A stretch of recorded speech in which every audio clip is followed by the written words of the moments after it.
Hello everyone, Zellerant here, and I just got done watching the Etheria restart live stream not that long ago, so I thought I'd kind of give my impressions on it so far for how everything's going, and yes, it was a very good live stream, and it is setting the bar quite high for what we can expect of the game on release. I like pretty much everything I've seen there. Now, this is just kind of my impressions and some first thoughts on the things that I've seen on it.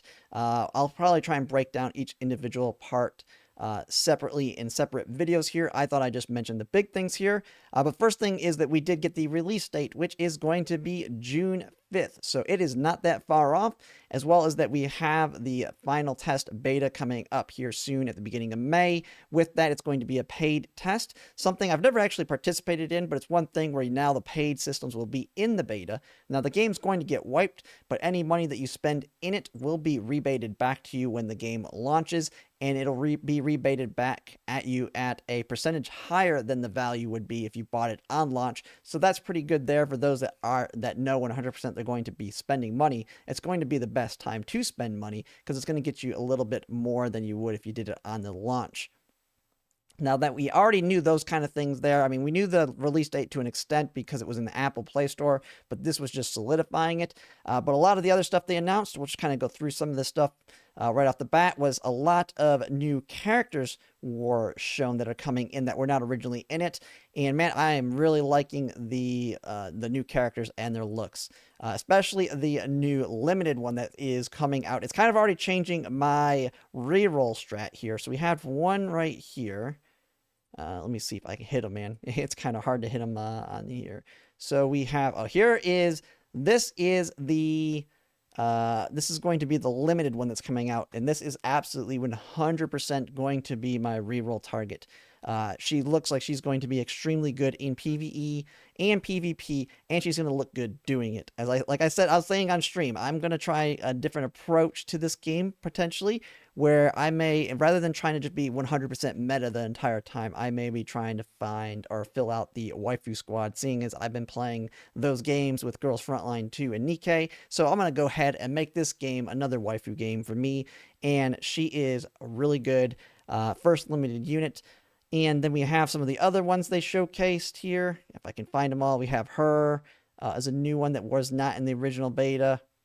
I'm trying to find the other one. You have her. There's another one that I really liked that'll be a target I want off the standard banner. If I can find her on here. There she is. This one is going to be a really good, she just looks great. Like I've said in many of my videos, red and black are like my favorite color scheme when it comes to aesthetics for a character. Looks really good here. Now, one thing is we actually do get see a lot of her kit here. She's not in the beta currently. I'm going to guess she will be in the final test beta when that one comes out. But I'm going to plan to kind of look at these because they did show them. I think they showed every one of these skills in the live stream so we can actually see what she does, because she's definitely going to be someone I really want. But the main target I will be going for is the limited banner unit right off the bat. She'll be a secondary target alongside Tiamat and Hoyun. Definitely going to get my waifu squad together, and they kind of look like they'll work pretty decently together, kind of looking at them at a quick glance, but we'll kind of have to see. This game is going to be heavily into the PvP. The PvE looks great as well, but they are really putting a lot of effort into the PvP. They have a whole esports looking system that they'll be doing, so that is going to be really fun with that. But one thing is on the banner too. They talked about the gacha system with it. Now we know the first limited unit coming up, and actually here was a good image of. Oh man, it's well, here's the first limited unit. I guess I can't get it to click it. It shows it right there. Okay, here's the limited unit and the other new ones they've added there.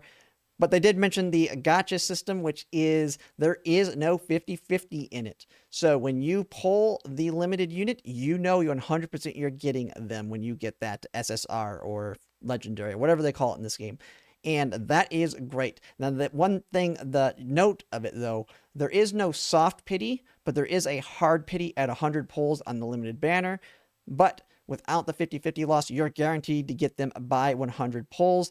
And with a 1% pull rate, that's basically on average how many pulls it should take to get the character. But seeing as you can get lucky sometimes, you actually can probably expect your average to be more around 80 to 90 on the pull rate, which is really, really good. And the currency overall, it seems like we're going to get more pulls on average compared to other games. So with that in mind, you're probably going to be able to get a good chunk of the characters in this game as they come out. And the other nicety is that they mentioned the limited characters do go into the standard banner as soon as they're no longer the limited unit, which I don't know why I'm calling it a limited unit, the debut unit, or whatever they want, whatever they're calling, because they're not limited. They're going right into the standard banner.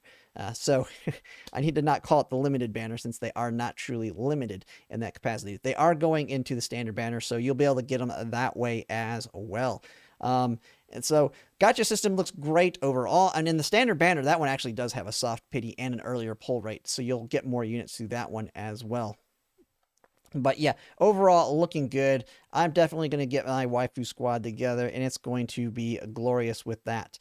They went over a lot of the other systems in upgrading your characters. I don't want to go in depth here, but there is a lot to it.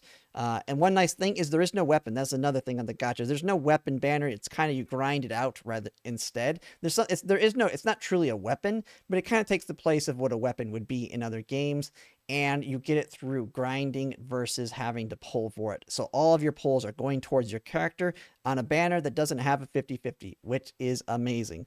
And that is kind of the big things. They went into a lot on the PvP here on the front side, and then they had questions coming from other creators on the stream where they kind of talked about a lot of different systems in it. And overall, everything looks great. Like I said, I'm going to go more into depth in all of that in follow-up videos because it's just too much to try and remember right off the top of my head here.